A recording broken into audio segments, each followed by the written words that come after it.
Emir Spajic a du caractère. Le défenseur bosnien du MHSC n'en fait parfois qu'à sa tête, mais il est irréprochable en match. L'homme aux 40 sélections et capitaine de l'équipe de Bosnie a d'ailleurs suscité l'intérêt cet été d'Arsène Wenger, l'entraîneur d'Arsenal. Louis Nicolin avait alors mis son veto en clamant qu'Emir valait 26 millions d'euros. Une somme astronomique pour un défenseur.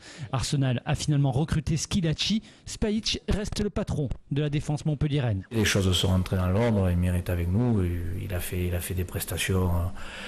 Le problème d'Emir, c'est qu'il a fait une saison tellement énorme que quand il est, je dirais, pas énorme, il est très bon. Donc voilà, il a fait des matchs très intéressants et ce qui est rassurant, c'est qu'on sait qu'il va être encore mieux dans quelques temps. Là, je pense que de sentir un petit peu l'équipe de France arriver en Bosnie, c'est en train de le regonfler encore plus. Ce week-end, Spajic et son compatriote Pjanic de l'Olympique lyonnais accueilleront à Sarajevo la sélection du pays où ils ont posé leurs valises.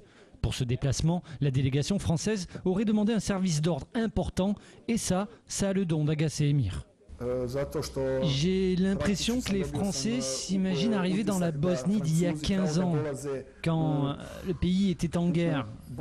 Mais aujourd'hui, ce n'est plus le cas, bien sûr. Et je n'arrive pas à comprendre que les autorités soient obligées d'organiser une véritable petite armée pour protéger les joueurs et le staff de l'équipe de France. La Bosnie a raté de peu la qualification pour le mondial en Afrique du Sud. Son nouveau sélectionneur est un certain Safet Suzic, qui connaît aussi très bien le championnat de France puisqu'il a évolué de nombreuses années au PSG. Le PSG, justement, l'équipe contre laquelle Spajic a marqué le but égalisateur lors de la première journée l'an dernier, un but qu'il a révélé aux yeux du public français.